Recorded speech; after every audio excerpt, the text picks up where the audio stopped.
নমস্কাৰ, মোৰ YouTube channel Dipankar medical ড'চেছ চাবলৈ স্বাগতম জনাইছোঁ। আজি আমাৰ টপিকটো হৈছে ফেটি লিভাৰৰ ওপৰত। ফেটি লিভাৰ হ'লে আমি কেনেকৈ গম পাম?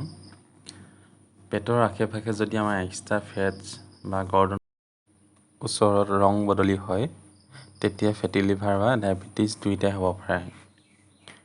ডায়েটত যদি আমি চুগাৰ পৰিমাণটো কমাই দিব, তেতিয়া আমাৰ বহুতখিনি লাভ হ'ব। ফেটি লিভাৰৰ ফলত ডায়েবেটিছ হোৱাও বেছি সম্ভাৱনা থাকে। খোৱা বোৱা আৰু আমাৰ লাইফষ্টাইলৰ বাবে আমাৰ শৰীৰত ফেটি লিভাৰ প্ৰব্লেমে বেছিকৈ দেখা দিব পাৰে। এনে এক ধাৰণা এটা আছিল যে মদ খোৱা মানুহহে ফেটি লিভাৰ হয়, কিন্তু আজিকালি মদ খোৱা বা নোখোৱা মানুহ দুয়োজন মানুহে ফেটি লিভাৰ হ'ব পাৰে। ইয়াক আমি নন এলকহলিক ডিজিজ বুলি কওঁ। যদি মোৰ ভিডিঅ'বোৰ চাই ভাল পাইছে, প্লিজ লাইক কৰি দিব, ছাবস্ক্ৰাইব কৰি দিব আৰু ওচৰতে থকা বেল আইকনটো টিপি দিব। তেতিয়া আপোনালোকে আগলৈ এনেকুৱা ভিডিঅ' পাই থাকিব। এতিয়া আহিছোঁ ফেটি লিভাৰ হোৱা কিছুমান লক্ষণ।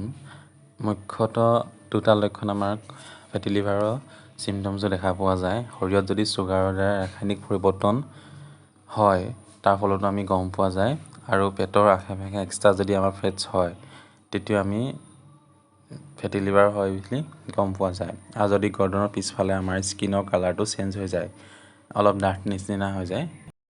এতিয়া ফেটি লিভাৰৰ কাৰণবোৰ অধিক যদি আমি চুগাৰ থকা বস্তু খাওঁ, যেনে ক'ল্ড ড্ৰিংকছ, চেনি, মিঠাই, চকলেট, আলু, জাংক ফুড আদি খাদ্যৰ পৰা আমাৰ ফেটি লিভাৰ হ'ব পাৰে।